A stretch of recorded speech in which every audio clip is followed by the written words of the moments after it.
Hello, good evening, and welcome to the Majority Show.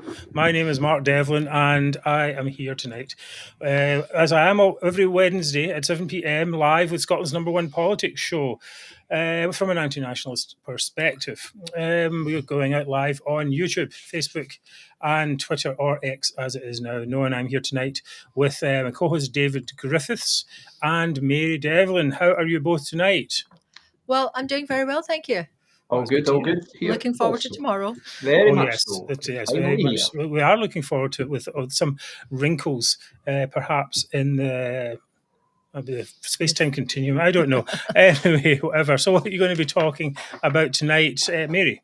Well, tonight I'm going to be talking about Glasgow's continuing death spiral. Oh, God. All right. And David, what have you got for us? Well, perhaps not surprisingly, I will take a last-minute look at the likely outcome tomorrow. Plus, I will answer any questions in relation to who to vote for tomorrow from viewers and listeners. So please ask. Well, that is great. And we'll all be asking the question, can reform be trusted? And the answer is not really. But we'll get to that in a moment. And, of course, we have Zummer of the Week. All right, so we're back with all that and much more in just a moment. If I can find the titles. Okay, here we go.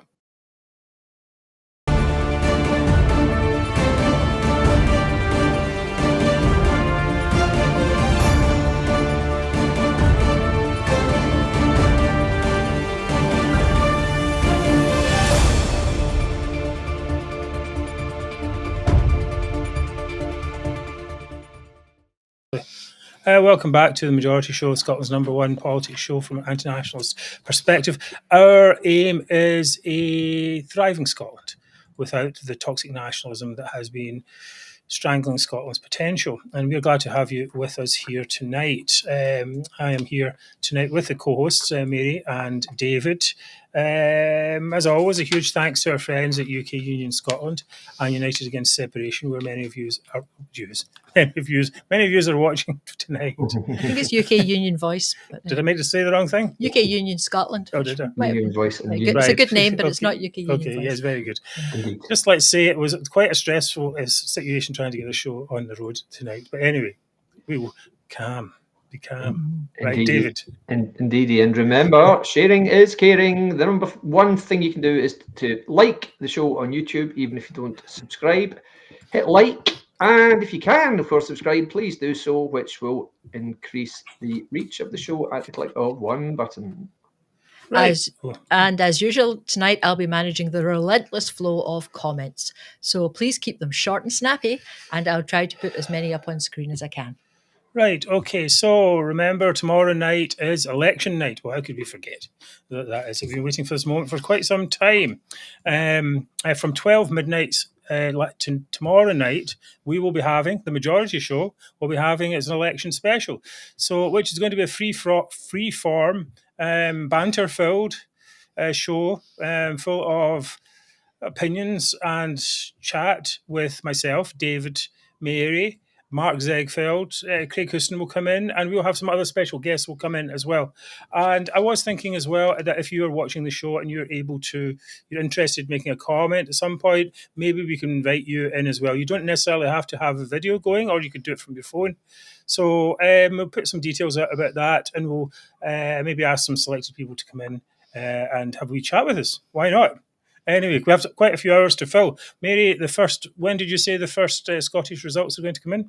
I think it's not until about 1:45 a.m. that really? they're expected. Oh, okay. So David, one guy said to me last night that they're expecting some of the first results by 1 a.m. 1 a.m. Yes, which may be. I think it's. That's not. Is that in Scotland or is that? You always get. Is it Sunderland North or something? Is always at 10:30 or something absurd. But he reckoned maybe there might be 3 results in by 1 o'clock. Is what he said. Can I just say to Neil Henderson? Yes, my understanding is that the Conservative candidate is best placed in Argyll, Bute, South Lochaber. She's very good, Amanda Hampsey. I've had some interaction with her. She seems an excellent candidate. I'm not sure she'll win, but I think she'll probably be the leading pro-UK candidate there. So yes, is the answer. Yes, and you're welcome to get popcorn, champagne, beer, and any other celebratory instruments that you like. Play a trumpet. You know, whatever it is, please join us tomorrow. As we said, we'll be able to also, we'll try and keep turning the, look, it's a bit of an experiment, to be honest. So we don't really know how it's going to go, but we'll try and show the other channels. We'll try to keep Sturgeon's face to a minimum, of course, highlighting the bits where the SNP lose if we can. Right, okay. So that's one piece of news. Now, next up, Mary, tell us about the billboards. Hold on just a wee second till I find that. Well, Mark, we both took a wee run over to Paisley to see one of our #SNP out billboards. And here's Mark with a big thanks to everyone who contributed and helped make this happen. We're here today in Paisley to see the SNP Out crowdfunded banner by all your majority supporters. Thank you so much for being part of this initiative. It's been so great to see it all around Scotland, in Edinburgh, Glasgow, Paisley, and we'll put some social media ads out as well. Please do your best on Thursday's election to tactically vote, and let's get the SNP out. So that billboard was up in Abercorn Street in Paisley. It's still up there, and there is another one still running at Salamander Street in Edinburgh. So let's hope they do the job. Yeah, open image in a new tab. Let's see if we can see this. Right, have a look. That's actually making it a bit bigger, I think. I don't know. I'm going bigger. Anyway, you get the idea of that. Very nice. It's really great. I think the thing that's most great about this, of course, is that everyone paid for these, put them together, and it's just a thing that we can do. I think get these direct messages out, and a lot of people have said they've seen it and said it's really good. These messages have two parts. You know, that one, they send a message to our opponents, but also they bolster our side. I mean, how many of these? I don't actually know if we've seen many Conservative billboards. I think I saw one. It was rubbish. You know, and our Labour one's not much better, to be honest. Remember the old days, Saatchi and Saatchi, Labour isn't working. These type of things. Where are the big messages? Where are the things going? Change have got this change thing, right? It's just a bit, it's not really that good. But anyway, we do our bit, and you've done your bit, so thank you very much for that. Okay, so we're back in a few seconds. I'm going to talk about what's been going on this week. So where are we?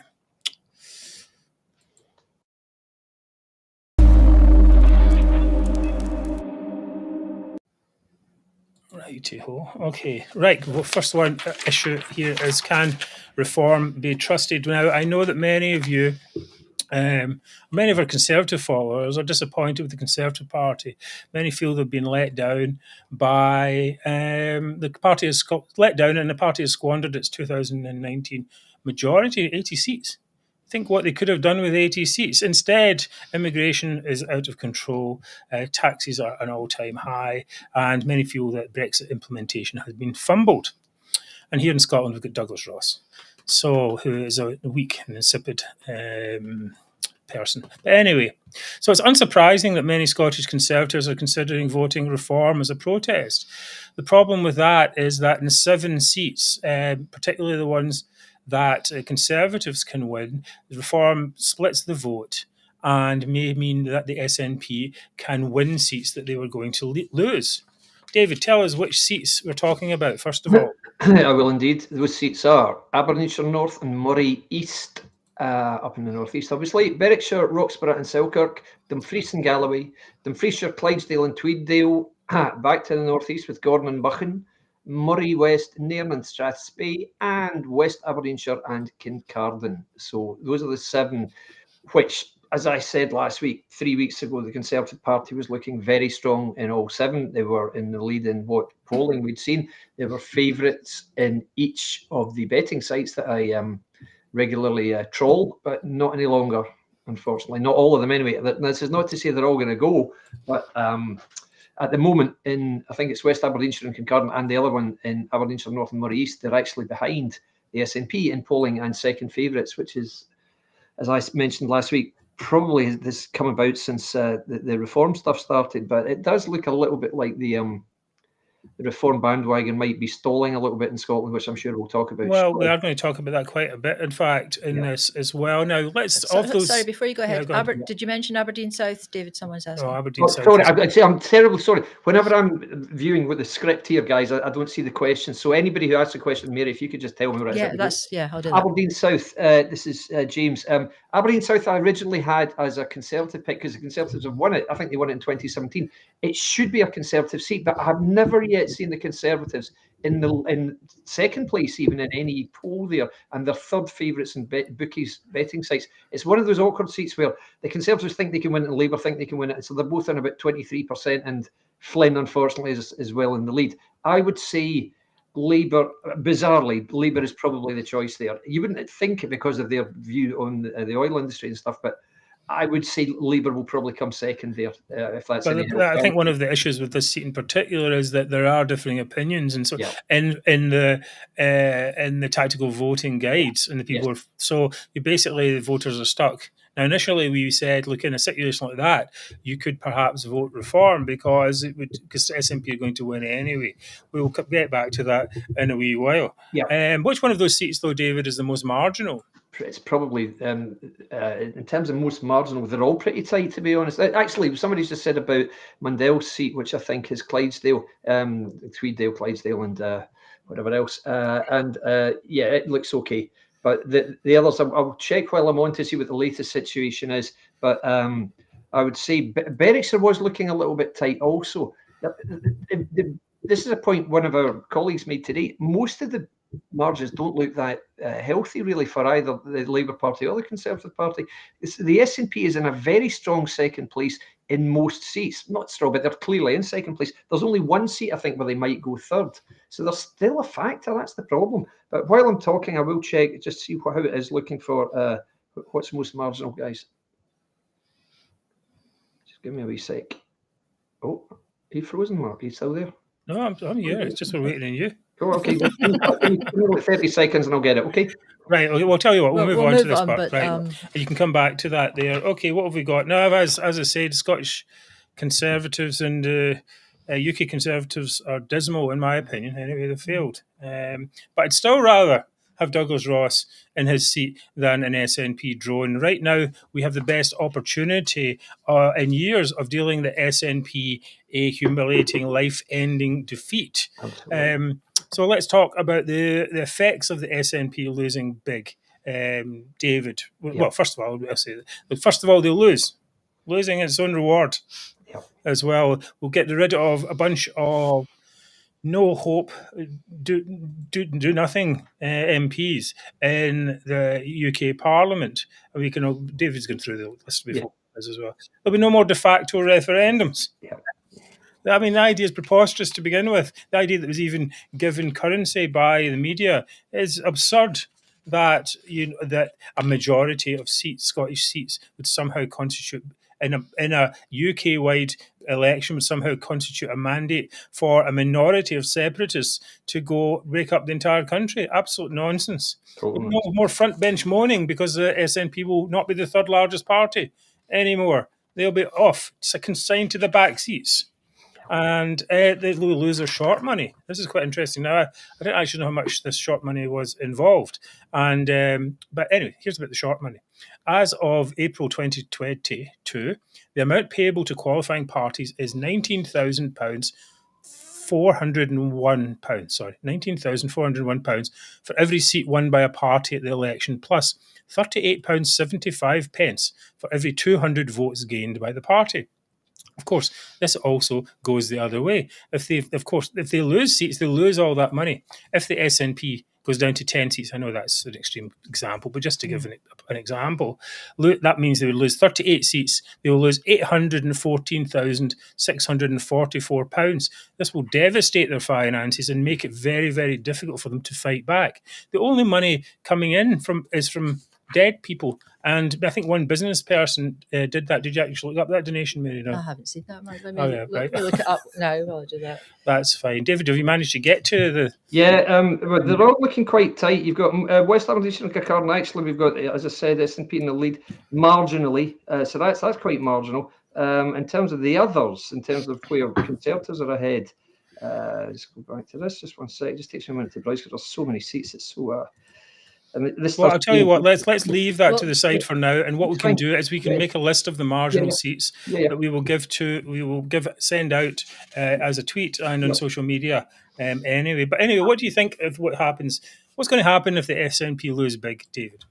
Well, I mean, if it really does depend on both the scale and the nature of the losses, if you like, and that's not fudging the question. But if you look at it, in 2019 they won 48 seats, of which they still hold 43 for various reasons.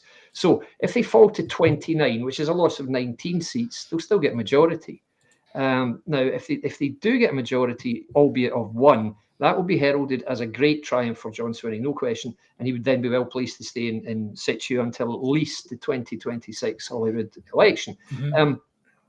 So that's in the event that they lose 14 of their current seats, 19 of the seats they won 5 years ago. But if they lose 20 seats, for example, but if they happen to win all 6 Conservative seats, for example, as part of that, that would be presented as a bit of a success also, because it would mean they'd wiped out the Tories, and they would spin that forever. Yes.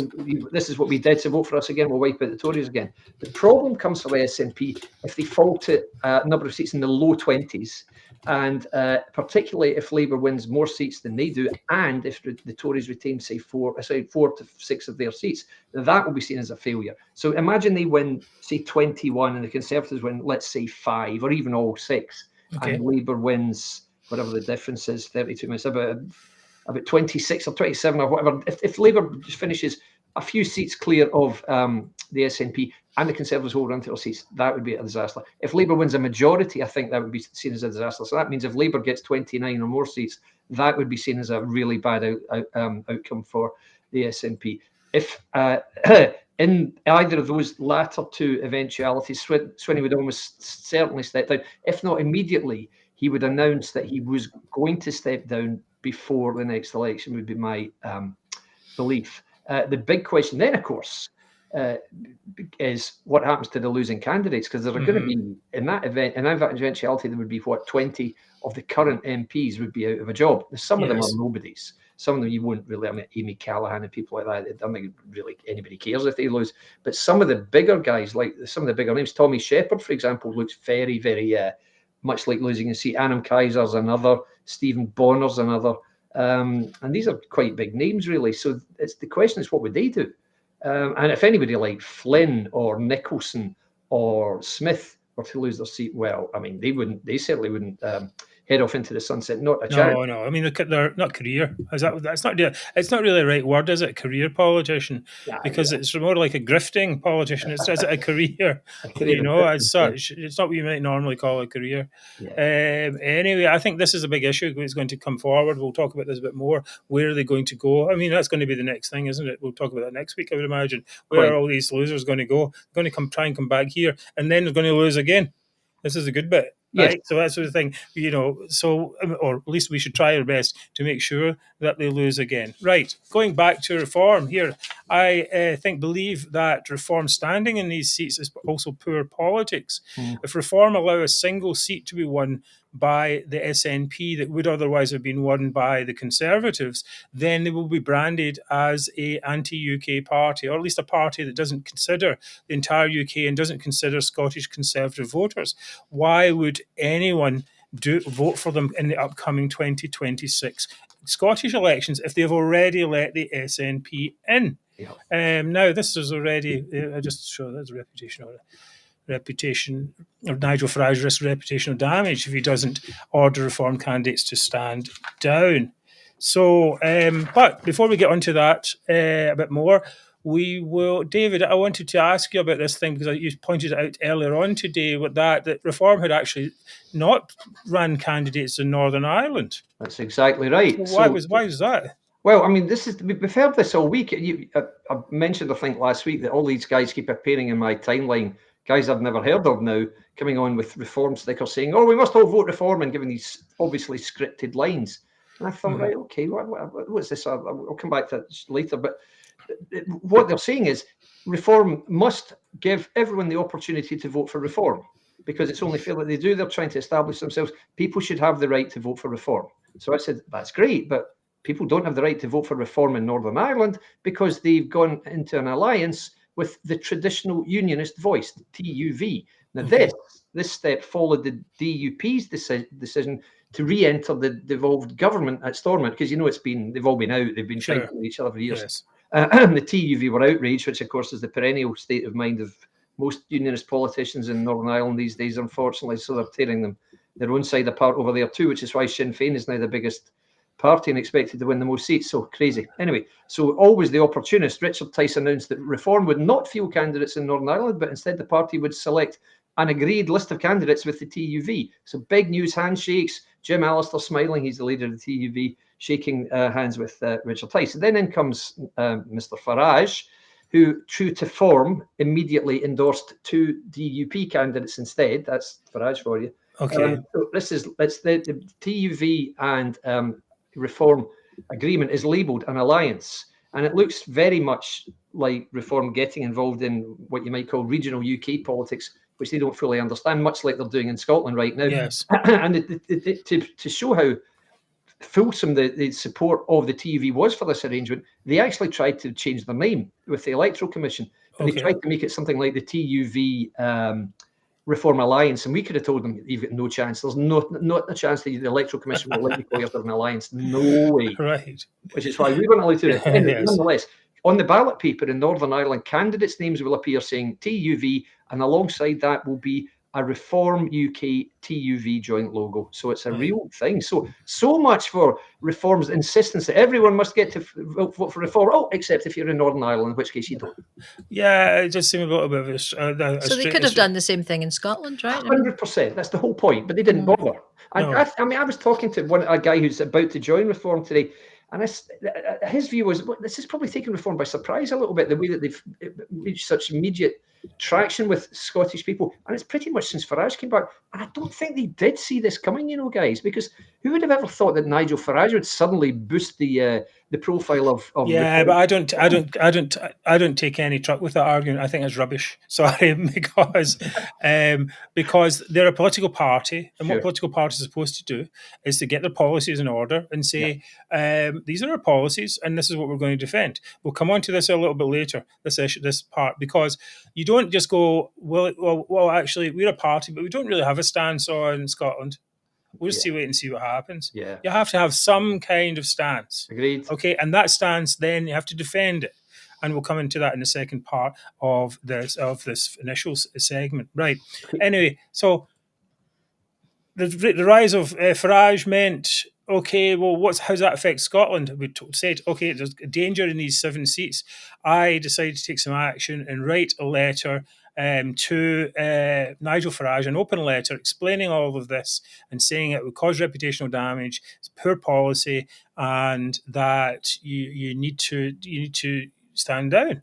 I wrote, in conclusion, we ask that Reform UK, as a party that values the territorial, economic, social and military integrity of the UK, help Scottish Conservative voters, its natural supporters, to deal a death blow to the toxic nationalism that has damaged Scotland so badly. We ask that you live up to the UK part of your party's name, stand down your candidates and help Scotland and the UK win. By the way, it's not just us who think this way. I was very grateful to get almost every major pro-UK social media account to co-sign this letter. And these accounts combined have a total of 850,000 followers. And although many people subscribe to multiple accounts, this is still a huge and forceful reach, representing the vast majority of Scottish pro-UK voters who basically we've worked so hard all this time. Everyone, not just us, everyone, all the activists, everyone on Twitter, so on, worked so hard to try and fight back against SNP for all this time. And now we're faced with the prospect of all people, Nigel Farage getting in the way of it and trying to potentially ruin our night. I'm pretty put this. It's not just our night, it's like, ruin Scotland for another God knows how many years. Yeah, that's right. I mean, because as David said there, we have they'll treat victory over the Conservatives as a victory. Yes, they will. They will. Right. Sure. Now, we didn't hear from Reform on this, even though retweeted many, many times. They did notice it, though. And we've got a variety of excuses, though, from Reform followers who, backwards, back to us. So, David, did you have a look at those? Yes, indeed. Yeah. Thanks, Mark, for signing, by the way. Yes. Yeah, Mark Segfeld. Yeah, just one sec. Oh, by the way, Keith Ness is Lib Dem, incidentally, guys. One of the chaps asked short while ago. Keith Ness and Sutherland, Lib Dem, look absolutely nailed on to win there, which is great. Here are the excuses we held. Right, it doesn't matter because the SNP's already beaten. No, they're not, guys. Trust me, they're not. Really not. If only they were, believe me. The Tories and SNP are the same. Yeah. I've heard that twice. I can't believe it. Yeah. You spend all this time. It was bad enough people saying Labour and the SNP are the same. Okay, there's some commonality in some areas. Yes, really, the Tories and SNP the same? I don't think so. No, I don't think so. The only thing is that they both want to stop Labour winning seats. So that's the similarity they have, but they're certainly not the same. Douglas Ross is terrible, is one of the excuses, which is, I'll give you that one. Yeah, okay. But still vote for him over SNP, right? Exactly. He's truly terrible. Indeed. The other one, which I've heard, I don't know how many times yesterday, tactical voting doesn't work. We tried it. Tactical voting absolutely works. And I said so on a 9 post thread last night, proving that it worked to a great extent in the 2021 election. The only problem is it worked for the SNP and Greens, who utilised it to the max. Whereas we all of our parties, oh no, we couldn't possibly. That's what happened. It does work. It absolutely does. The other one was the Tories. No, I want to say something about this. And also, the most important thing was that the tactical voting for Jackie Baillie denied the SNP the majority they so desperately needed. That meant that they then had to go into a coalition with the Greens with all the disastrous results and negative headlines from that. So basically, that was a knock-on effect. Now, I said this to someone yesterday, right? And they said, yeah, so you're responsible for the Greens then? Guys, seriously. You're like, come on, be serious.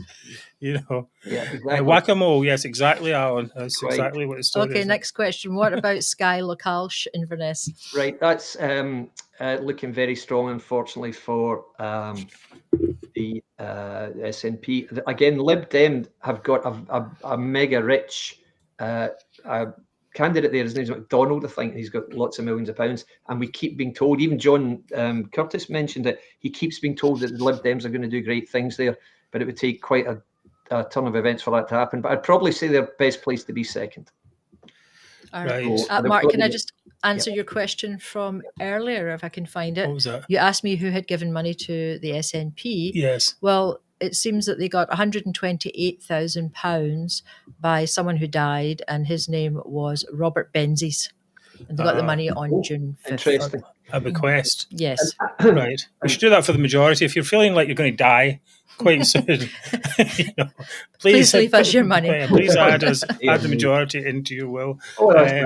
No pressure. We're not going to help you along or anything like that. We'll just, just to add to getting back to reality, just to add to what Mark was saying there, that's absolutely true about Jackie Baillie. There was an element of tactical voting, because a lot of people I know who are conservative campaigned actively to help Jackie Baillie win that seat. Another place where that happened to a lesser extent slightly was in Jackson Carlo's seat, which was it's not called East Renfrewshire, it's called whatever else it's called there. Renfrewshire East, I think it's called, I can't remember anyway. So he won there. And the other one, the place where tactical voting actually did work for pro-UK candidates was in the 4 Lib Dem constituency seats, where they took a total of 50,000 more votes than they did on the list. So there was a clear element of tactical voting there. If it wasn't tactical voting, then the votes that the Lib Dems got on the list in those 4 constituencies would have matched the list they got in the list would have matched the constituency, but it didn't. It was well out. So tactical voting does work. What people are getting confused about is people hear, tactical voting, that's what All for Unity promoted, and All for Unity didn't get any seats, therefore tactical voting didn't work.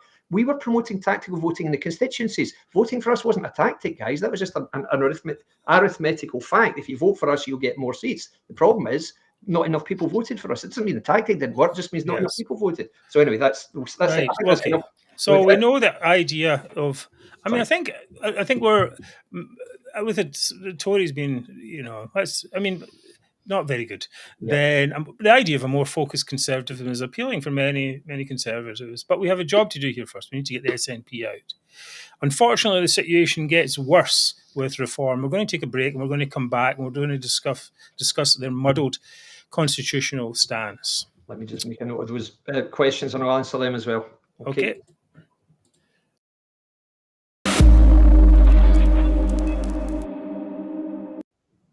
Right. Well, you might think that UK in the name might put off some nationalists. It seems that the party's attracting quite a few nationalists, most notably David Kirkwood, who's the party's deputy chairman in Scotland. A few weeks ago, the Daily Express put out an article. Where was it? Here. Yeah, here. Said here, Reform's UK Deputy Scottish Chairman supported independence in 2014 and voted SNP for 40 years. Well, people are entitled to change their mind to some extent, although it is a bit of a strange one, I have to say. But the interesting part about it for me was this, what it actually says in the article. He says, we would countenance another referendum, but not until 2039, which would be 25 years since the last one. Of course, that's arbitrary anyway. And then he adds, but then by then, I don't believe it would be necessary because either Reform will have got into power in the UK and nobody would want to leave. Well, that's okay. Or because the SNP will have made such a mess of Scotland, it wouldn't be possible. So basically, he's saying that if Reform was in power in 2039, a referendum wouldn't be necessary. But he's opened the door. Yeah. We're assuming they could actually get in power. It wouldn't be necessary. But what if they're not in power? He still thinks that there could be a referendum in 2039. Or open the door to that. So if some other party proposes a referendum, is he going to go for it? I mean, to me, he either wants one or he doesn't want one. Trying to glib. Me funny. Oh, yes, the breakup of the UK is so funny. Or he hasn't thought about the issue properly. And this is the thing we mentioned earlier there, David. It's like they've had long enough to come up with a thing. It's supposed to go UK. It's UK's in their name. They could say, no, it's very simple. No second referendum ever. It doesn't take that much. Well, no second referendum ever. I don't know how many syllables that is. Not many. And then he also says that the SNP, there won't be a referendum because the SNP will have made such a mess of Scotland it wouldn't be possible. Well, the SNP have made a mess of Scotland anyway, and they're still agitating for a second referendum. For it's triggered by almost any reason. And what if they actually do well between now and 2039? Or to be more precise, their client media organisations and the paid pollsters tell the Scottish population that they're doing well. Is he going to consider a referendum then? How generous of him. And as if that wasn't bad enough, just a few hours ago, a video was released, which I'm going to try and get up. Of him talking about. Let's have a listen to what he has to say here.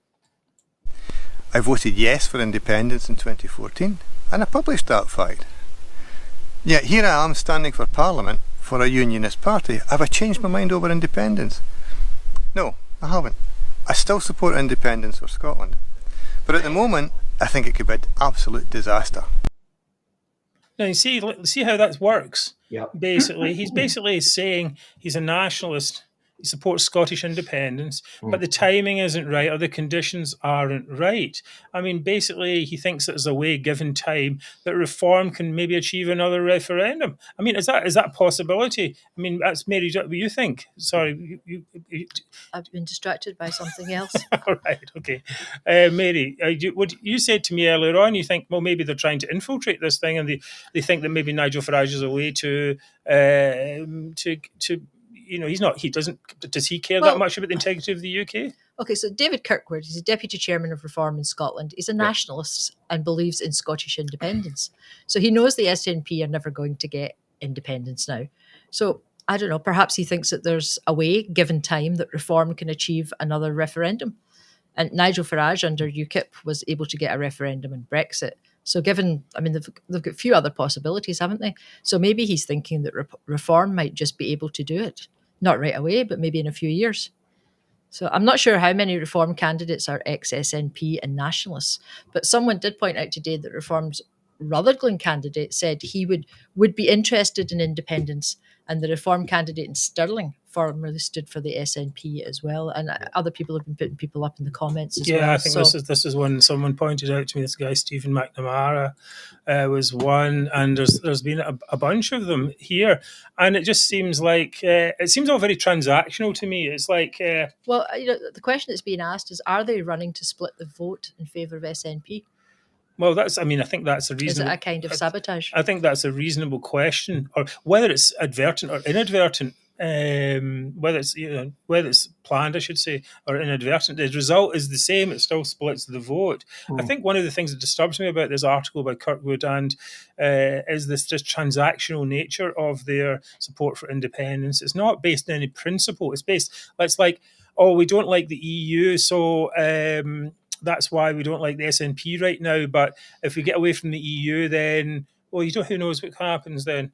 It's all, or it's like it's like those people who say, yeah, I might be interested in Scottish independence if the money was right, if the economy was good, same thing. Like, okay, so you can be bought. All right, okay, understood. In fact, when you're going to sell off the integrity of the UK and all your friends in England, whatever it is, just because they promise you more money. I don't think so. So I think that's a real red flag, and of course him saying that. Now, some people have said that this isn't just... Here's something else Alan Gray saying. Maybe they would, stand and get elected as Reform and then switch to SNP. Oh, it's possible. We don't know is the answer, actually, really? I think this is the key point, Mary. We don't actually know who these people are. We don't know the people. Yeah. We don't know the party. We don't know how they operate in Scotland. We don't know how they've been vetted. We don't know any of that. What we do know is with these statements where they're ambivalent about second independence referendum if the circumstances are right. And how can any pro-UK voter go for that? I just don't really understand how that we can do that. Now, some people said to us, "Well, look, Mark, what's this? You're making a purity test for people to be a pro-UK voter." Well, I think actually, not wanting a second referendum is a pretty reasonable purity test. David. What do you think of that? A purity test sounds a wee bit 1930s, doesn't it? Maybe it's a different word. We've got litmus test, I think. Exactly, yeah. Litmus test, they call it in the States. What I used to talk about psychometric tests. I used to say this when my football team was struggling, and there was a question of the commitment of some of the people who were signing up or working there. I said maybe they should have psychometric tests first. So it's the same sort of thing. I get the point entirely. But what I would suggest here is certainly some element of due diligence in candidate selection. And I'll talk about David Kirkwood in a second, but for the other candidates, I have no idea who they are. I know one other Reform candidate who actually stood with me for Alliance for Unity, and I can't know if I told you this, but the day after the election, I had spoken to this person more than I'd spoken to my wife at the time for months. And the day after the election, she blocked me and started her own new party. And now she's with Reform. So that gives you maybe an indication of maybe what her motivation was. Anyway, that's the type of person they seem to attract. But the whole theory and the whole way that they've done it, the procedure is classic. Start a party, appoint some candidates, and then when they get into the newspapers, then we'll check them out. There you go. That's what they've done pretty much. And it's completely predictable and totally avoidable. And there was no need for this at all. It was just they were so desperate to get effectively paper candidates into these seats in Scotland just to make a noise. That's all it was. One thing I'd say about David Kirkwood, I've met him at several events, and he almost always introduces himself by saying, "Yeah, I'm David Kirkwood, and I used to be an SNP voter, and I voted no in 2014." So it's not like he's been misquoted here. And I'm not saying this is criticism. That's how he introduces himself. And he does it to stress the fact that he is now completely on the other side and that there should be room for people. Well, is he completely on the other side? That's the question. Indeed. And, I think we do have some tests. I think true, pro-UK party, especially one with UK in its name, and one that's trying to appeal to Conservative voters in Scotland who are tired of the Conservative Party weakness, would never countenance a second referendum at any time. I mean, surely they should be to the more pro-UK side than the Scottish Conservatives. Nor should they give the Separatists a target date to work to, even if it's 2039. That still gives them hope. Yeah. The whole thing relies on hope. Yeah. We have to close down hope. That's the thing that they allow. No, there'll never be another second referendum. Actually, that's something else. It was Brexit. That's what Keir Starmer said today about Brexit. Not in my lifetime. Okay, no, it's not going to reverse it. Okay, fair enough. At least said it. Yep. And Policy. but this is the key thing, I think. Thinking there's going to be a second, saying there's a possibility of a second referendum, just gives that idea. It's a nationalist idea that a minority in one part of the UK can break up the entire UK, and we have to get rid of this idea that Scottish independence is breaking up the UK, and breaking up the UK is not a noble endeavour in any way. No. So if the party can change all that and get itself together, yeah, well, of course we can. They can be part of the pro-UK family, as it were.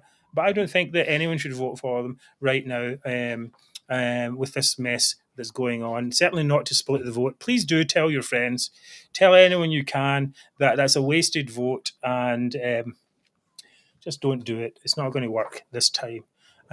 Keep your protest vote for later. Now, if you're in a seat with the SNP, I'm not even going to recommend that as well, because there's no point in giving power to people when you don't know who they are, what they just stand do not for. vote. Just do not vote for them at all. Yeah. Right. We're finished with reform. Here's a funny comment. Apparently, the Doug has now given up independence rallies and stays at home now. No surprise. Very funny. Very good. W. Let me just answer a couple of these questions. I don't know any of the candidates in Cumberland and Loudon, no, but Labour looks very, very strong in second place, bordering in first place there. Absolutely recommend Labour in Cumberland and Loudon. It's very easy in Ayrshire. Labour is in best place in all 4 of the seats in Ayrshire. I know the candidate in central Ayrshire, Labour, very, very impressive chap, and he is also either in the lead or jointly in the lead there.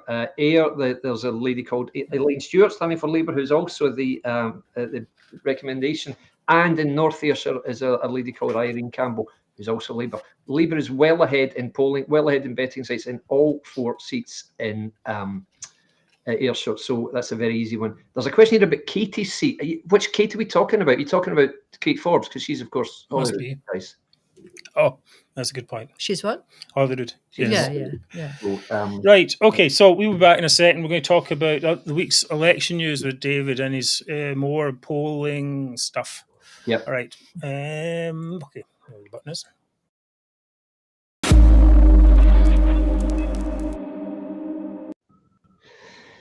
Just right. Yep. Already. I'm up here. Here I am. So quite a brief section tonight, as I want to encourage more viewer participation. But please, I can't see these questions now. So any question that comes up about a seat or anything, just please holler it and I'll answer it. Right. We'll do like 4 or 5 if we can. Yeah, and then we'll be doing a lot more tomorrow as well on our election special, which we hope you will tune into from 12 midnight. As this is the last Catherine's asking if you'll have your swingometer out tomorrow. I'll stand up and swing my I've never swing this drunk. So it's the last day of campaigning today. Of course, tomorrow is just the day when you see all the candidates turning up smiling with their wives at the polling station. Then you see them being driven along at 12 hours later or whatever it is into the count. So it's all a little bit strange. The opinion polls have been fluctuating wildly. Jill will tell you I was in a pretty down mood all day today because the SNP were showing us 3 points ahead. Several polls this afternoon showing SNP falling again. I don't know if anyone saw Colin Mackay. He was giving a report on the YouGov poll, which has now got the SNP on 18 seats. Colin, Mr. SNP TV Mackay, said, "I think the SNP will be quite pleased with that because when Humza was in charge, they were looking at having half that." No, they weren't. They were never looking at having 9 seats when Humza was in charge. What are you on about, you fool? Anyway, but so he's putting a positive spin on it already. As did Curtis, incidentally. He said, "Oh, well, of course, this is the influence of John Swinney, who it would have been much worse." It's a master technician. Absolutely. He's got Labour just when he wants them because they're going to beat him by 20 seats. So, and then he'll spin his trap, all the rubbish, all of it. Anyway, so betting sites are showing several key constituencies too close to call. In answer to the question Mark asked earlier, I was looking at which is most, if you like, tight marginal in terms of betting odds. In terms of the seats won last time, the votes in the seats last time, only 4 of the seats which the Conservatives won last time still exist. The most marginal of those is Dumfries and Galloway, because it was the smallest majority there. So you could say it's the most marginal. In terms of the betting odds, they're all pretty much of a muchness. One company will be 5 to 6 or 8 to 11. The other company will be 6 to 5. So it's very close. So those parties, those seats, those. Do you think? I mean, just to butt in. Do you think it's going to be a bit like the Rutherglen by-election, where we're like, oh, we're all worried, and then it just like this slam. I hope so. I'm massively hoping so. I think that will be the case in a lot of Labour seats. I'm not sure that'll be the case in a lot of Conservative seats, because they're going to lose. They will lose some votes here. They must do. Really, you can't have a big swing nationwide that stops at Dumfries. That doesn't really happen. So hopefully it will be better than we've been fearing, certainly that I've been fearing for the last couple of days. But it would appear that now most of the knowledgeable commentators are expecting an SNP total around about 18 to 20. Now, to go back to what I said earlier in answer to Mark's question, how would that be viewed? That would be viewed as a disaster for the SNP. Right. And you can tell that because their chief spin doctor in the STV is already putting a positive spin on it. So if it goes even lower than that, even he'll say, but I'm out of here, right? Okay, sorry, Swinney, you're on your own, So, so just to go through, guys, and I'll just do this quickly. I won't read out everything, but if as I maintained from the start, as Mark has also, the key here is tactical voting. That means effectively lending your vote to another party, a party you wouldn't maybe normally vote for, in order to get a targeted result, which is to defeat the SNP candidate. And when people say to you that's a very negative way of voting, no, it's not, because all you need to say is, I'm voting for an outcome. That outcome is the removal of every SNP MP, and that's a very, very positive outcome. Couldn't be more positive. So don't be put off by that, guys, seriously. So just to go through them quickly. Well, and I'll just say another thing as well. A lot of people say as well that, it's because they're like, oh, I won't vote for Labour or the Tories because I don't like their policies. Yeah. Right, but I mean, okay, this is our ideal once in a generation, maybe even opportunity to deal a death blow to the SNP. We can't miss this. We can deal with Labour and Tory policies later, but the SNP are a persistent boil on the backside of Scotland that needs to be lanced. Here. I just made that up there. I think it's quite good.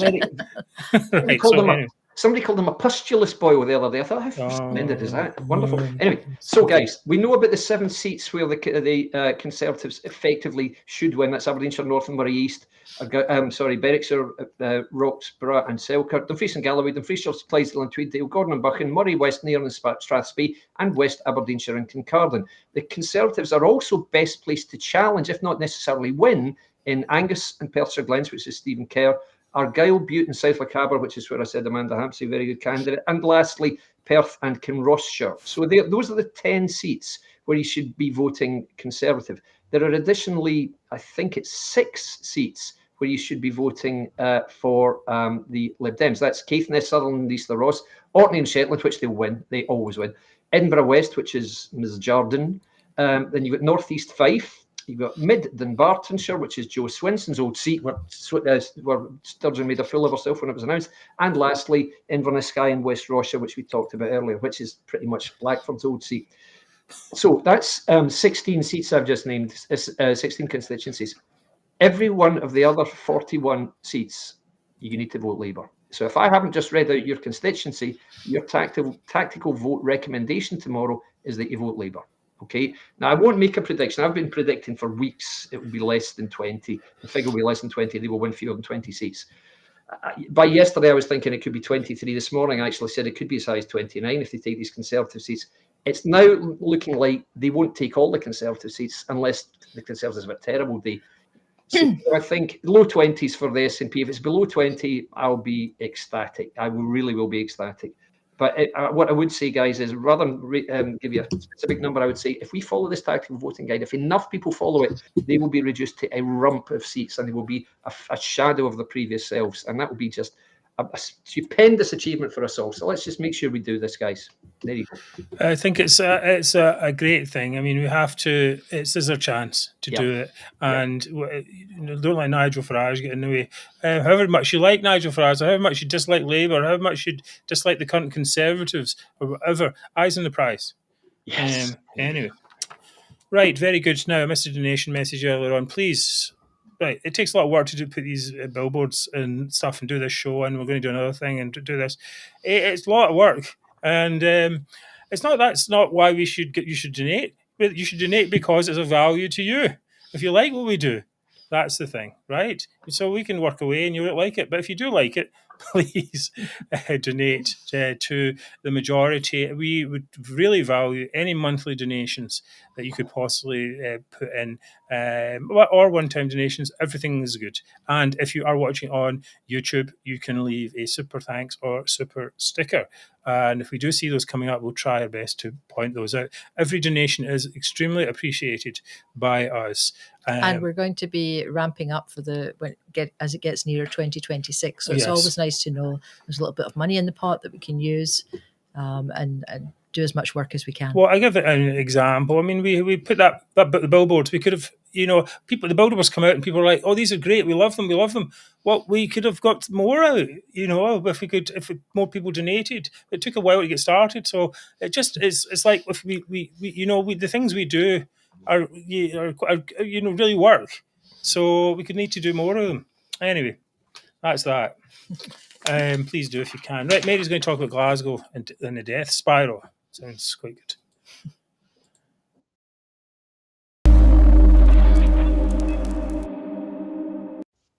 Right, Mary, you're up. Well, we lived in Glasgow in the 80s when Glasgow was at miles better. Oh, yes. Those are the days. These days, Glasgow is a dying, filthy shithole. Excuse my language, but that is the word that is most commonly used to describe Glasgow these days. It's not, I didn't make it up.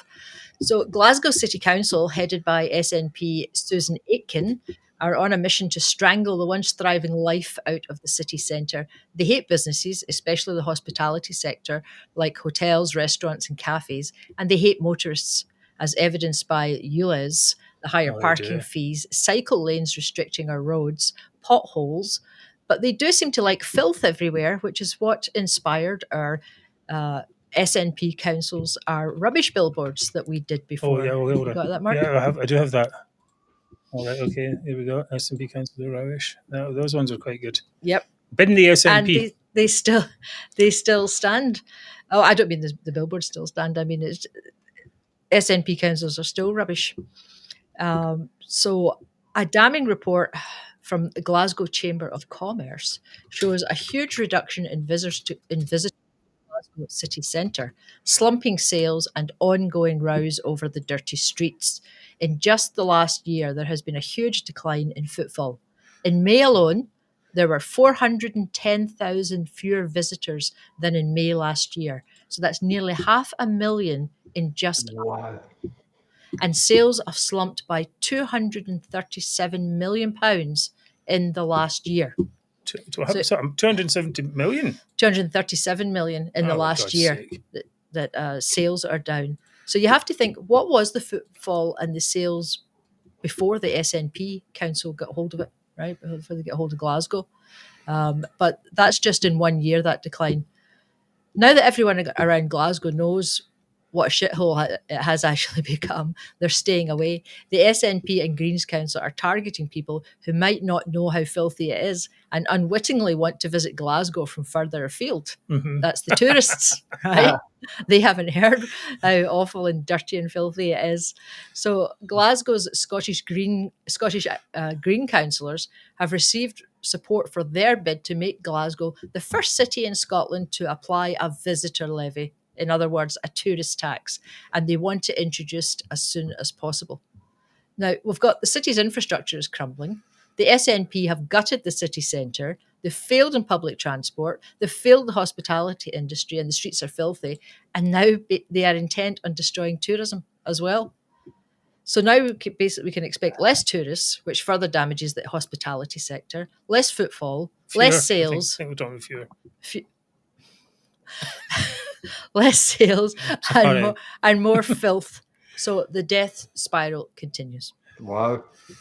I mean, as Alan says, you get rid of cars. It's not just elderly persons with money won't shop. They're just other people. I mean, our car is not compliant with the ULEZ. Anyway, today's story, right?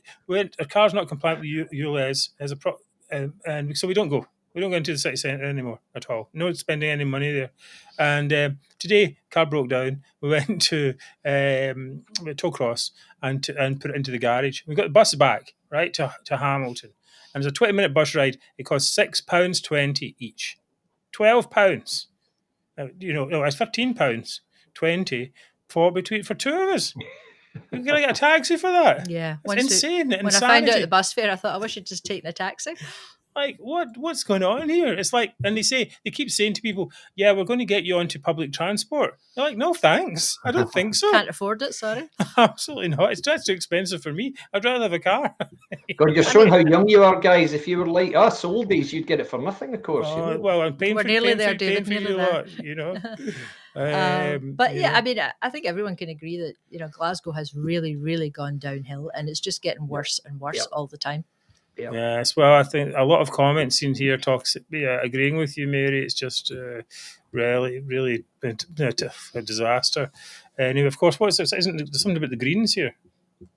Well, it was the Greens that proposed the tourist tax. Of course, they're proposing that, didn't they? Yeah, I mean, they're anti-business, of course. Right. Yes. It's just they just when you think things can't get any worse, they think up something. Oh, for God's sake, absolutely ridiculous. I mean, Glasgow is dying at the moment. It really needs a total revival. Well, I think a lot of cities are dying in the sense, but and there's also this idea of just this, why they hate cars so much. It's like we need to get in there. How much it would cost us to get into the town? If they want people to go to the shops and the cafes and the restaurants and everything, then they need to make it free parking. I know. I never understood that. It's like, why do you pay that? When we lived in America, in Sarasota, Florida, there was an ongoing debate went on for years and years about putting parking meters on the main street, and they were just.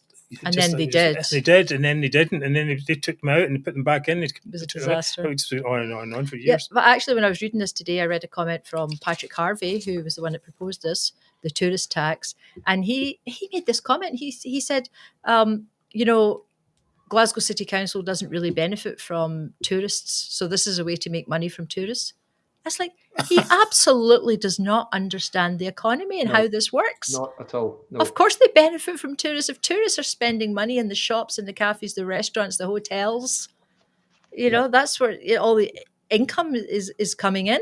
I think he thinks if they don't pay income tax, then they're not contributing, or council tax. I think that's how dumb I don't think he has any idea where money comes from. No, it sounds no, they don't. They never worked in a business, never had to make a payroll, never had. Right. I mean, money's always free to them. Yeah, it's free. But they're on Glasgow City and Council, and they don't understand how tourists benefit, Glasgow. Yeah. They just say, "Oh, it's just the same as everywhere else." You're like, "Well, that's the point. You don't want it to be different from everywhere else." Anyway, great segment there, Mary. Well done. Thank you for that update. Things you can do right now to support the show. You can buy a T-shirt or a mug. I've got a T-shirt on the majority. T-shirts flying off the shelves as we speak. They're great. You can subscribe to the show or leave a like, which of course we really like. We love the likes. That puts us right up the algorithm. And as you know, we're all slaves to the algorithm. You can tell your friends about us, which is great. And this is especially important right now. Tell your friends about us and about our show that's coming on tomorrow night. And we'll see how it is, see how we get on in this thing. But the most important thing is that you'll be there with us, chatting on the chat, which will be an open chat. We'll have the chat scrolling down the side. Of course, you can do all the above, which makes us extremely happy and fulfilled, underlined exclamation mark. Right. So much banter. It's coming up. It's the moment you've been waiting for, the highlight of the week. It is Zummer of the week. Yay. Except I have to get back to my bit. My mouse isn't working. Hold on. Right. Okay. Do you need new batteries? No.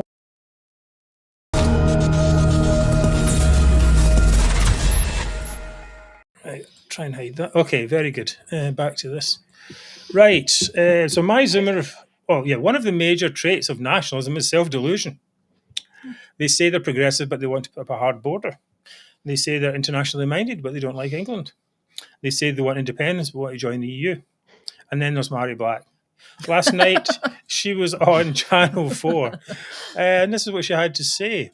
Is everything we've talked about so far, in terms of the weirdness of British democracy and what it throws up, is it storing up a right-wing rebellion down the road? Yes, I think so. When public services are on their knees, where people feel disenfranchised, where people are angry at the state of the country, the state of their own lives, and that's where populists are able to come in and sort of whisper false promises in the ears of lots of vulnerable people.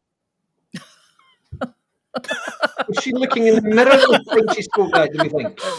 Oh my gosh. Right. Okay. Well, we'll get to that in a second. But What first, was that? Whispering in the Yeah, ears yeah. of vulnerable people? Whispering promises, whatever it is, implausible promises. yeah. But first, I mean, what about that shirt? This is the first thing. Is everything we've talked Look at about so that. far? Look at that shirt there.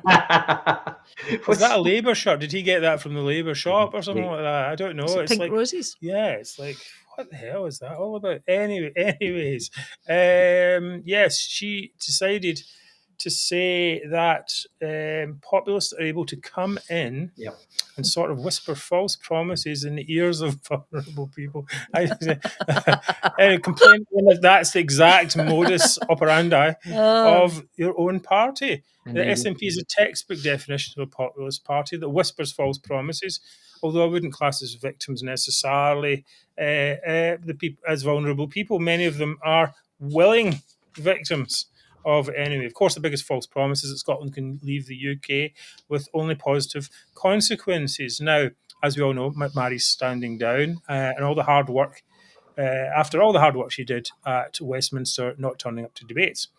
But so we're going to, David, do we think No, she didn't have any Kit Kats and she was tired. The Commons bar ran out of Kit Kat. It could be. Yes, I think she's I mean, goodness knows what she's going to do next. But there was a lot of talk about her coming up to Holyrood. That wouldn't surprise me because she's somebody who's always said how uncomfortable she feels in London and stuff. So that wouldn't surprise me at all. But some of the others, I think, maybe not. Well, I think she went down when she was too young for a start. Yeah. And also, it's maybe if you come into Westminster saying you want to break up the UK, maybe you might not get the best reception. It's just a thought. Indeed. Anyway, Mary, for amazing, incredible lack of self-awareness. Yeah. And just, what about these populists? It's like, what? You are my Zummer of the week. See, Very strong good, contender, Mark. mate. Strong contender. Oh, very good. Very good. Right. Okay. Next up is going to be David.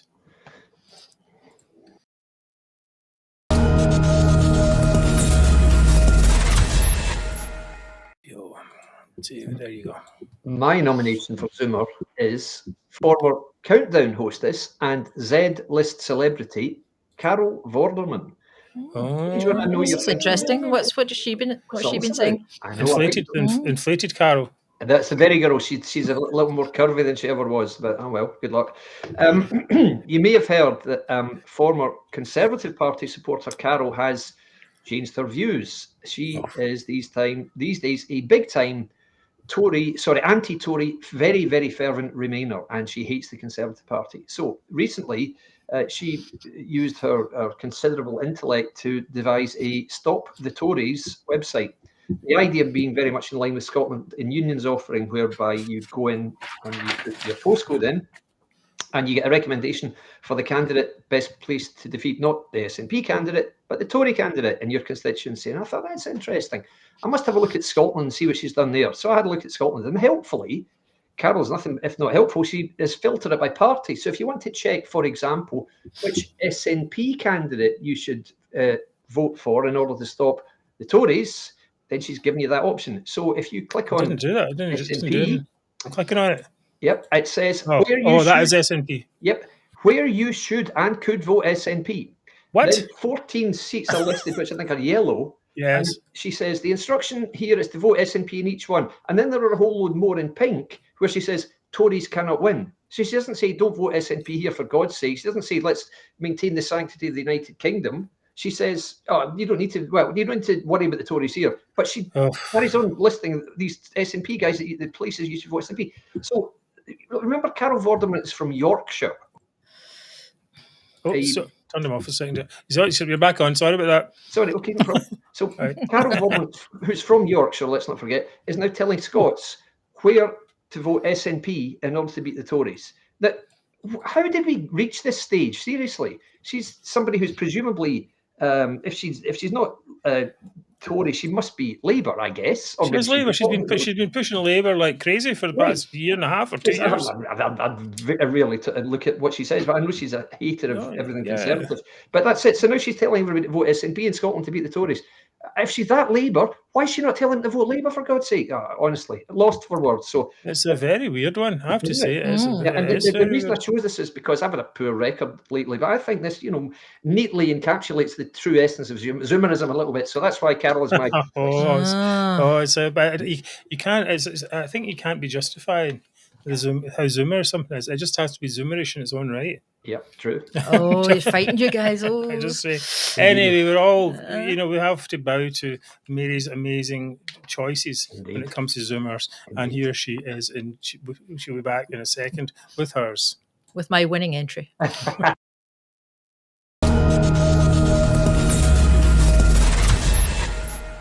Right. Okay. Hold on. Right.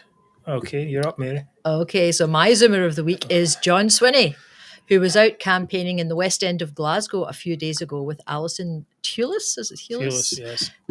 So if anyone is in any doubt that our First Minister is an embarrassing fool, a true Zoomer, this should set you straight. Right, okay. Pick photo number 1, Mark. Photo please. number 1. Here we have John in his pink cowboy hat and yellow sunglasses. And that's the kind of future we can look forward to in future's Scotland. looking bright. You got to wear shades. With as the expression goes. With John. Next photo, please. I'm trying to read the caption up first, though. Mary's Zummer of the week. There we go. Oh, all right. Thanks, Mark. Right, okay. Mary's the next one. Okay, what we got here? Oh, there's the middle-age crisis. a flashy yellow car, that is a convertible car, yes, with these yellow sunglasses on again. And can we have the last photo, please? Oh, there he is. It's a downgrade. That's after the election. Yeah, right. There you go. So actually, guys, when I first saw the photos, I didn't realize it was John Swinney. I thought it was some old country rocker guy embarrassing himself by trying to look down cool with the kids. Well, I said it was right said Ned. Yes. The type of guy that is trying to be cool with the kids, but the kids just think he's an absolute plonker. Yeah. And obviously gone are the days of Sturgeon flying around in a helicopter like a celebrity. Now they can barely afford to hire a mid-range car from Enterprise for the day. No, that's it. I mean, that photo there, I think, does it really shows the level that they've where got they're at. Yeah. And even at that, some reports were saying him in a flashy car wouldn't sit well with some SNP supporters. Oh, for God's sake. Well, they prefer to everyone to be poor, to look poor, and to stay poor. And they don't seem to realise how much these truffers are actually making. Quite. Wow, that is true. And anyway, hopefully after tomorrow, John can use these photos to get himself his next job at a travelling fair. Yeah. Oh, next photo, Mark. Oh, I've got a photo there. Oh no, where did it go? I don't know. Oh, yeah, hold on, I'm going the wrong way. That's why. This is my punchline. Right. Ta-da! A job at a travelling fair. There you go. You've been good company. Right. Very good, Mary. I'm not really sure that works there. But anyway, I think that was a worthy contender. Indeed. And let me see, who is it? Is it you, Mary? It's me to decide.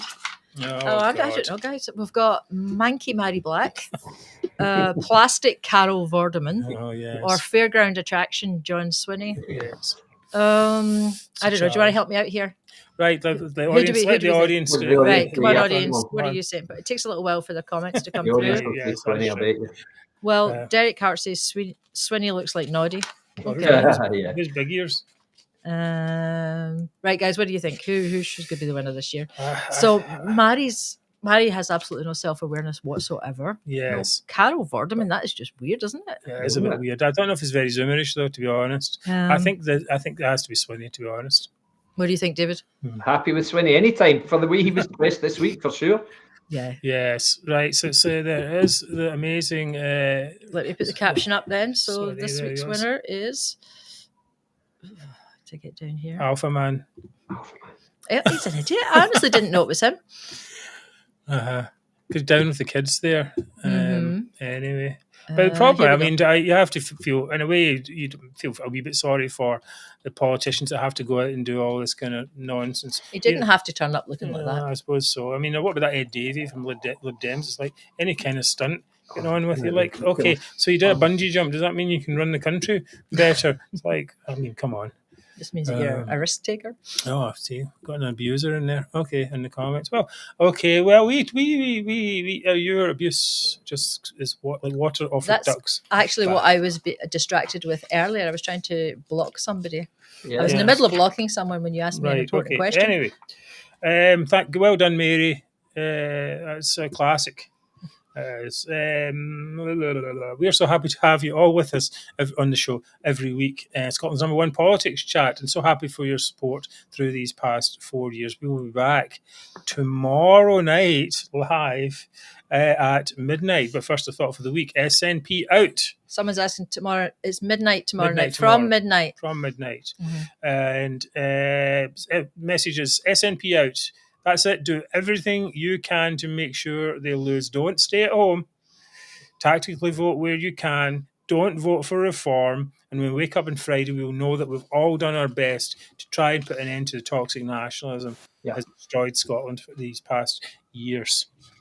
Thank you all for your support. As I said, we'll see you tomorrow night for banter. Fun. Please bring alcohol is okay as well. We will see you then. And so thank you all for being with us.